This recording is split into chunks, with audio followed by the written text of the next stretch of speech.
Some words don't leave when you grow up. They just learn how to echo differently. For me, that word was burden. I was 15 when my mom said it, standing in the kitchen surrounded by the burnt smell of dinner she'd forgotten about. Her voice wasn't shouting. That almost would have been easier. It was quiet, tired, like the sentence had been waiting underneath her tongue for years. "You're a burden, Luke," she said, flat as truth. "Everything I do, I have to think about you first. I can't live my life because of you." At the time, I didn't have words sharp enough to throw back. I just stood there, hands cold, mouth dry, watching her crumble into herself. I told myself she didn't mean it. That bad days twist good people into saying things they regret. But weeks passed, and she didn't take it back. After that, the house turned silent.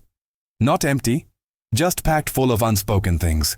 We lived parallel lives in the same rooms, her chain smoking by the window, me pretending to do homework I couldn't focus on. Most nights, she'd leave before sunset, car keys jangling, perfume stinging the air long after she was gone. "Don't wait up," she'd say, which meant don't ask. She worked 2 jobs, maybe 3 sometimes. At least that's what I told myself when her shift stretched until dawn. But I knew the truth. One job was work, the other was escape. She hated being home because in her mind, home was me. Whether she meant to or not, she made it clear that everything heavy in her life somehow carried my name. And I believed her. That's the part that sticks. How easily you accept someone's version of you when you're young. Every decision I made after that, every small success, every quiet moment, carried one question. Am I making life harder for her just by existing? By 16, I'd gotten good at disappearing.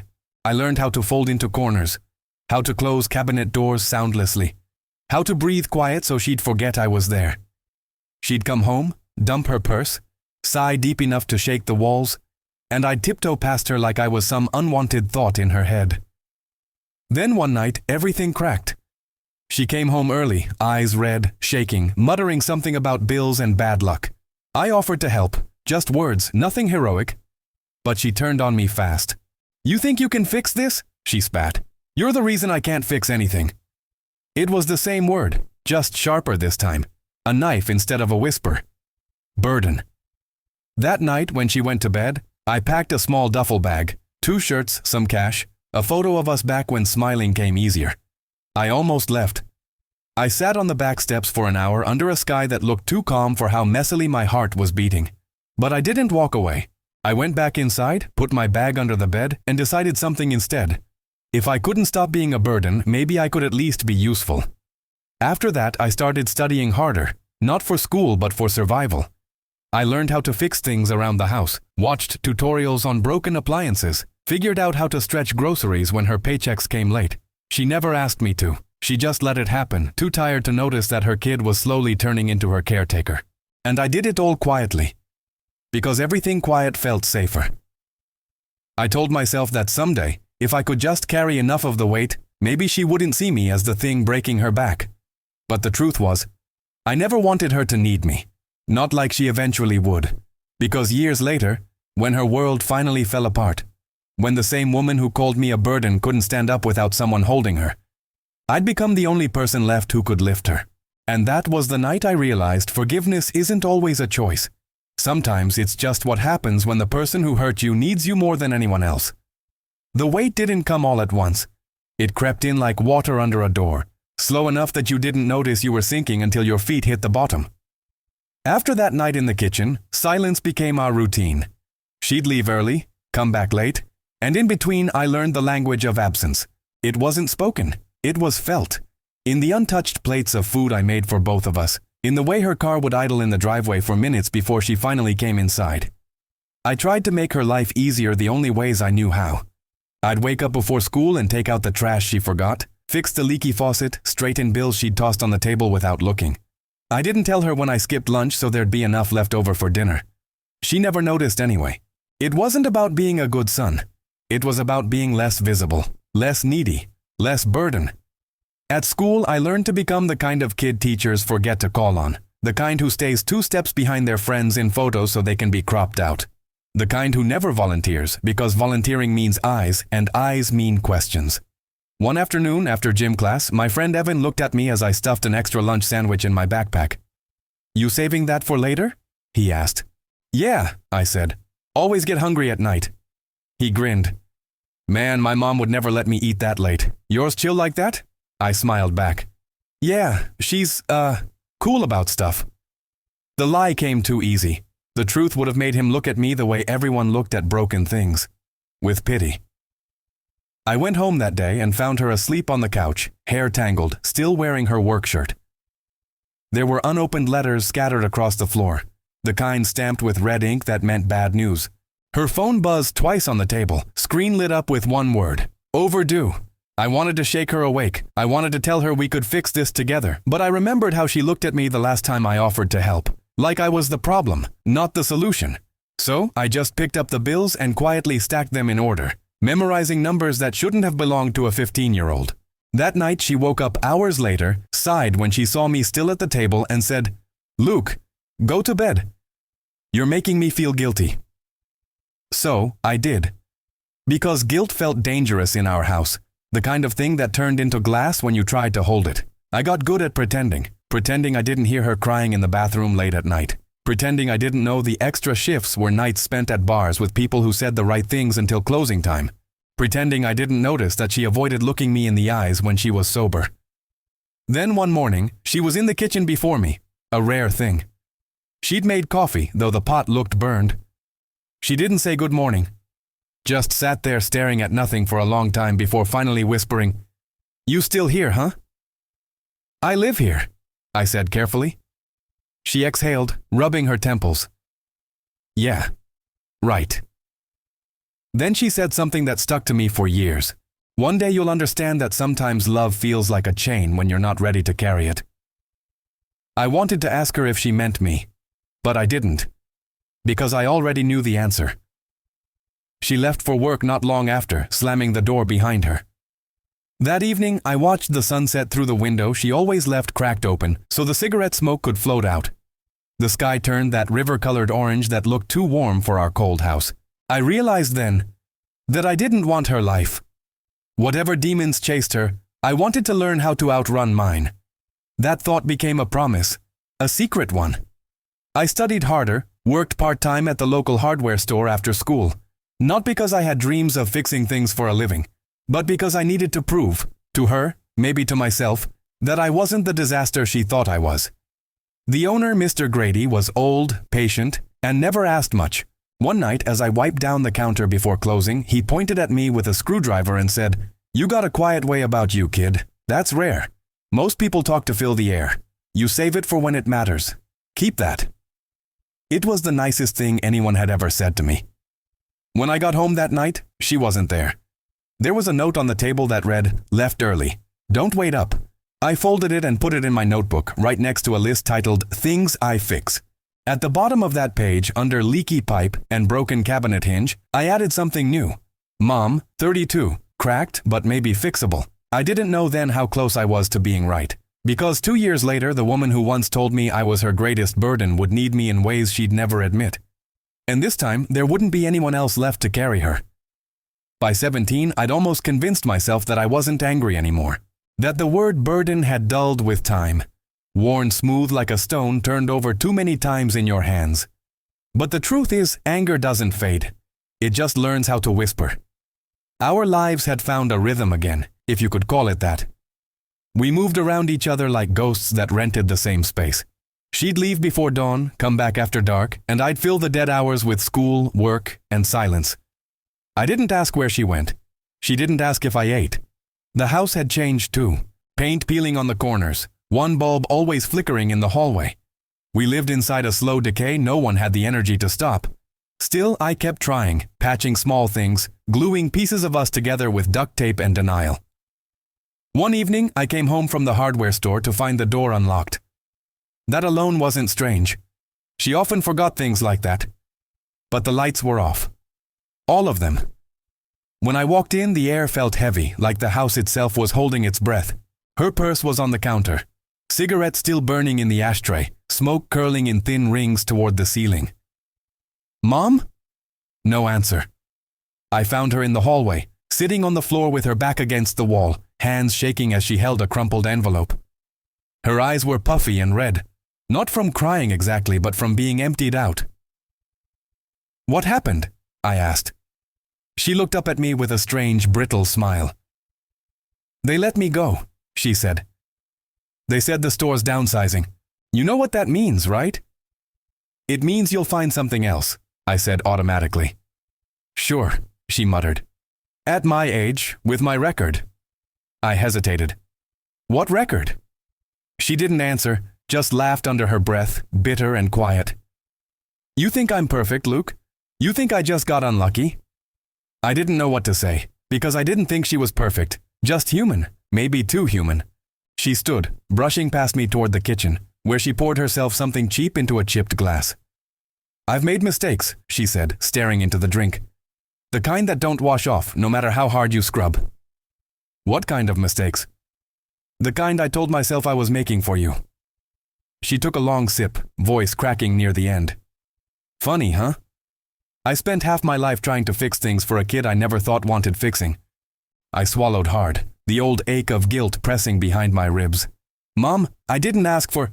I know, she interrupted sharply. That's the problem. That night was the first time I saw her cry without trying to hide it. Her walls didn't just crack, they folded. She looked small, like some forgotten version of herself had crawled back to the surface.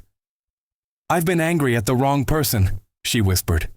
Your dad left, everyone else left, and you stayed. But staying made me see everything I lost. It wasn't your fault, Luke. But it felt like your shadow was the reminder.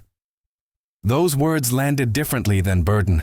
Softer, sadder, more honest. I should have said something. Should have told her she wasn't the only one trying to survive a version of our life that neither of us asked for. But instead, I just nodded. Maybe I was too scared of saying something wrong. Maybe I didn't want her to realize forgiveness wasn't automatic. The weeks that followed blurred together. She got quieter, slower. There were mornings when she didn't get out of bed. I'd leave water and granola bars by her door, lie to her boss when the shifts were missed. One afternoon in February, I came home from school and noticed something off. No smoke, no music, no smell of anything burned in the air, just stillness. Her room door was cracked open. I pushed it wider and found her curled on the floor, phone beside her, pill bottles scattered like confetti. My heart stopped. Mom? Her breath came in slow, jagged pulls. Still there. Barely. I froze for a second before instinct kicked in. 911, shaking voice, thin words. It's my mom, please. She's not responding right. She took too much of something. I don't remember the ride to the hospital or what I said to the paramedics. Just her lying there under the blur of red lights, mouth slightly open, her hand dangling off the gurney. I grabbed it and didn't let go, my chest pounding with a kind of fear that made every breath hurt. At the hospital they told me she'd be okay. Detox, monitoring, a referral for counseling. She was lucky, the nurse said gently. You got here in time. I wanted to tell her it wasn't luck. Luck didn't keep me up at night counting the number of pills in her bottles. Didn't teach me to read her face like a storm map. Didn't make me walk through every silence waiting for the crash. I stayed by her side those first 2 nights. She didn't wake until the morning of the 3rd day. When she opened her eyes and saw me, her expression was blank, confused at first, then broke into something raw and ashamed. What are you doing here? You called me a burden, I said before I could stop myself. So, I guess I came to prove you wrong. She looked away, tears gathering again, slower this time. You shouldn't have to take care of me. Maybe, I said. But someone has to. Her hand twitched toward mine before retreating halfway. For a second I thought she might apologize. Instead she whispered, You've always been stronger than me. I didn't know how to answer that. So I just sat there, quiet as ever, holding her hand until she let me. When the doctors released her a week later, they sent her home with prescribed therapy visits and pamphlets full of promises. I carried most of her things to the car. Her steps were small, carefully placed, as if forgiveness itself were the floor we were both trying not to fall through. That night I went to my room, opened my old list, and crossed something out. Mom, 32. Cracked, but maybe fixable. Under it, I wrote something new. Mom, 34. Broken, but not beyond repair. I didn't know then what that meant. That this was the beginning of a different kind of burden, the kind where love didn't come easy, But it came anyway. Because no matter how much pain she caused, when life threw its weight back on her shoulders, I couldn't pretend not to care. And soon, the roles would switch for good. She'd be the one who needed saving, and I'd be the only one left to carry her. When she came home from the hospital, the air felt heavier, like the house itself had taken a breath it wasn't sure it should hold. Everything looked the same. Same crooked photos on the wall, same flickering light in the hallway. But the silence was different. It wasn't angry anymore. It was fragile. The doctors told me recovery would be complicated. "Patience," one of them said, resting a hand on my shoulder before we left. "She'll need someone to lean on." I wanted to laugh at the irony. I'd spent years leaning on no one. Now I was supposed to be the wall.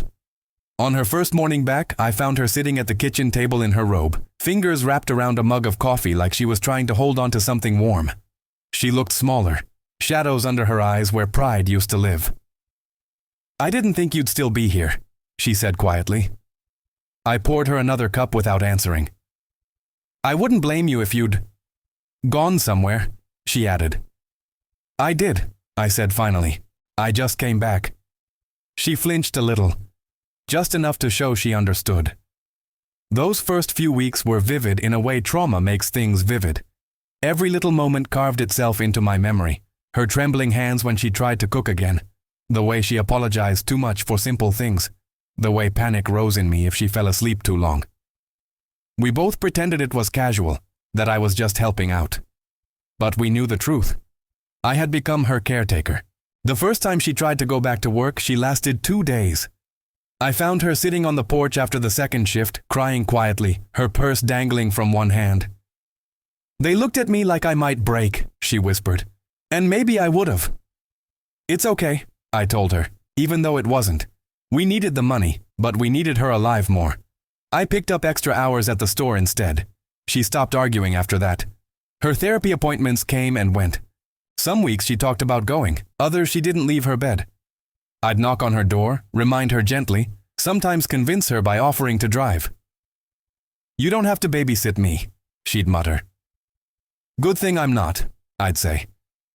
"This is carpool." It became our kind of humor, light built over the rubble of what we couldn't change. The strange thing was, she started needing me in ways that didn't feel like guilt anymore. She asked for help remembering things, asked what I wanted for dinner, asked if I was okay when I looked tired. My answers were short out of habit, but inside something quiet started to shift. One night she stood in the doorway of my room, hesitant. "Do you have a few minutes?" she asked softly. I nodded, setting down my schoolwork. "I've been writing down stuff," she said, clutching a notebook. "Things I said. Things I wish I hadn't." She opened it and read a page aloud before she lost her nerve. "I said you were a burden once. I keep hearing that moment in my head. I can't fix it, but I need you to know I didn't mean that word the way it came out. It wasn't you, Luke. It was me collapsing." The room felt painfully small then. For years, I'd rehearsed what I'd say if she ever admitted that. Fire built behind my ribs for the day she opened that door. And yet, when she finally said it, all I felt was tired relief. "Okay," I said quietly. She blinked like she hadn't expected acceptance so soon. "Okay, what?" "Okay, I hear you," I said. "Okay, it's over. You don't have to keep carrying it." Her eyes filled, but she smiled. A real wobbling smile. "I don't deserve you." "Maybe not," I said. "But you've got me anyway." That night I couldn't sleep.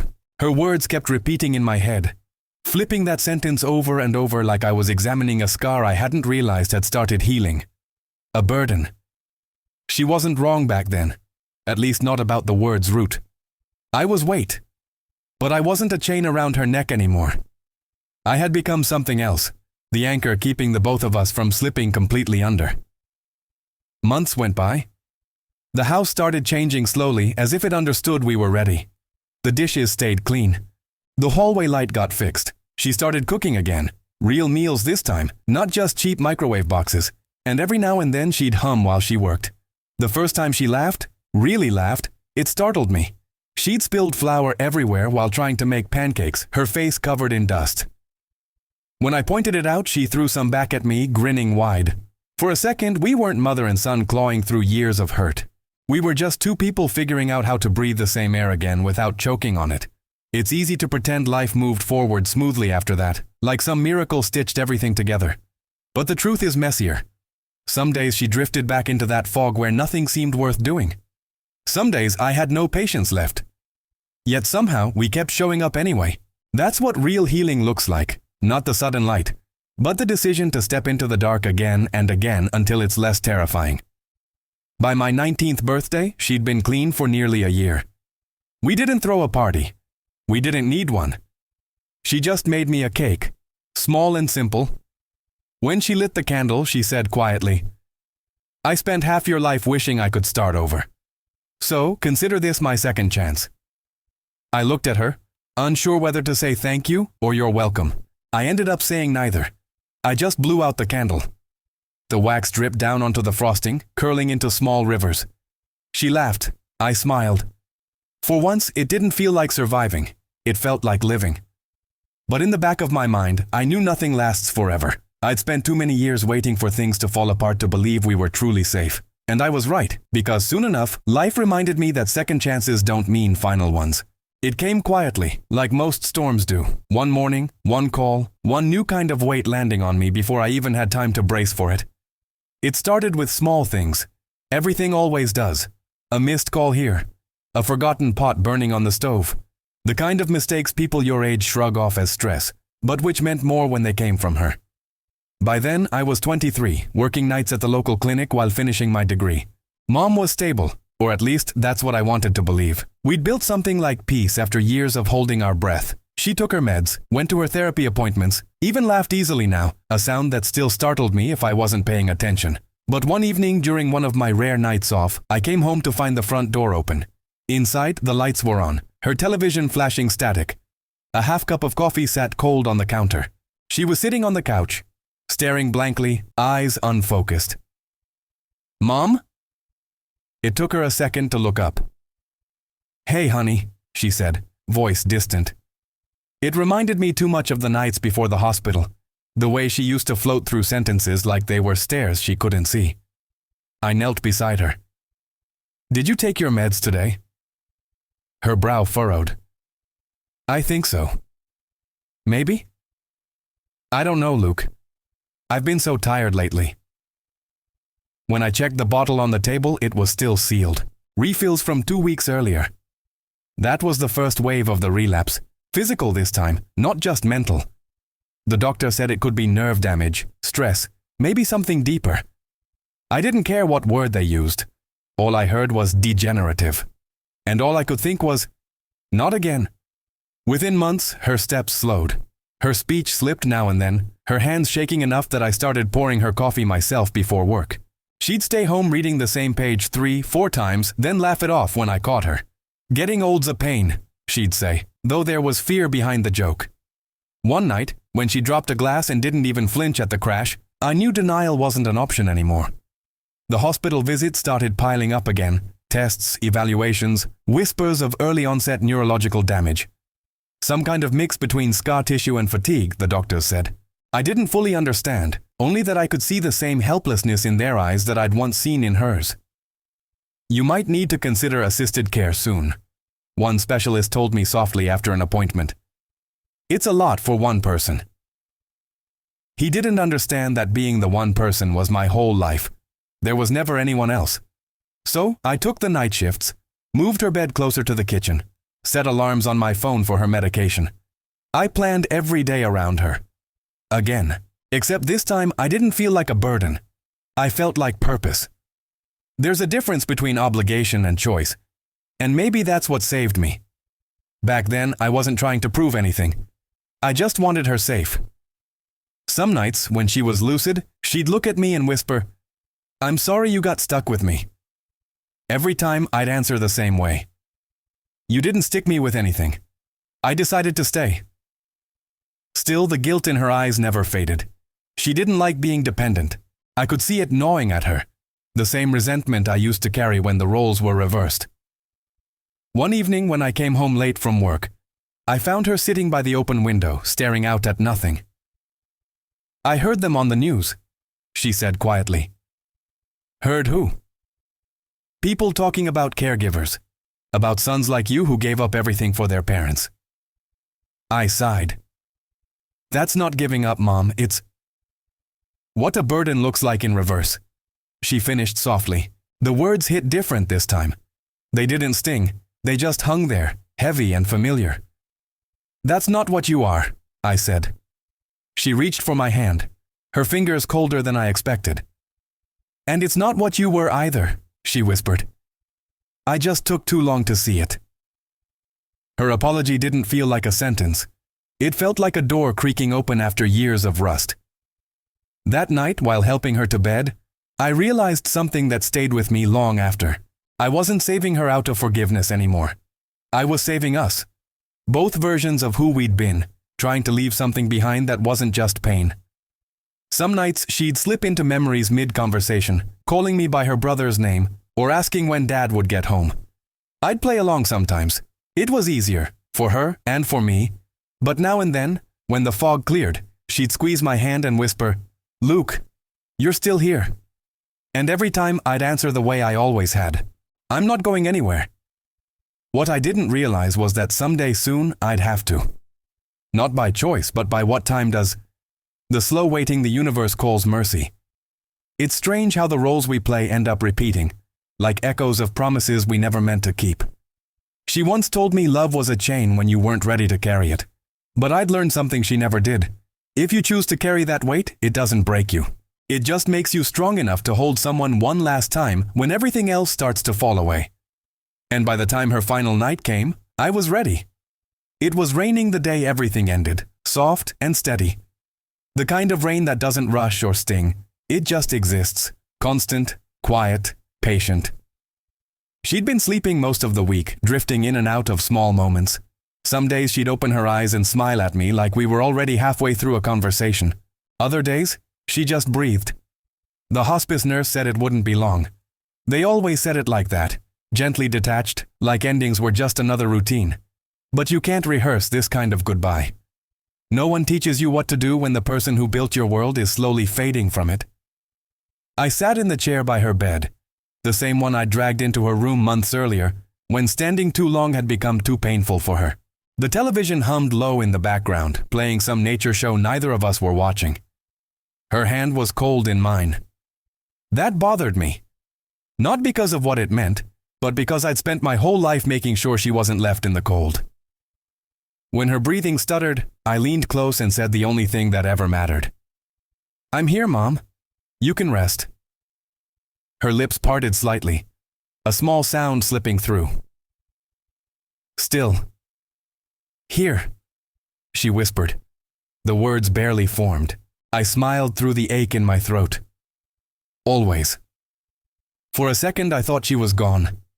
Then she squeezed my fingers weakly. Once, before her hand went still. The monitor beside her let out a faint beep that faded into silence. I didn't cry right away. I don't think my body knew how. It just felt like everything had stopped moving. The rain outside, the air, time itself. When the nurse came in and gently checked for a pulse, I heard my mother's voice echoing in my head. You're a burden, Luke. It didn't sound cruel anymore. It sounded human, flawed, scared. A lifetime of exhaustion squeezed into one word she'd spent the rest of her life apologizing for.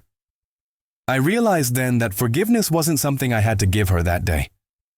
I'd already been giving it to her for years.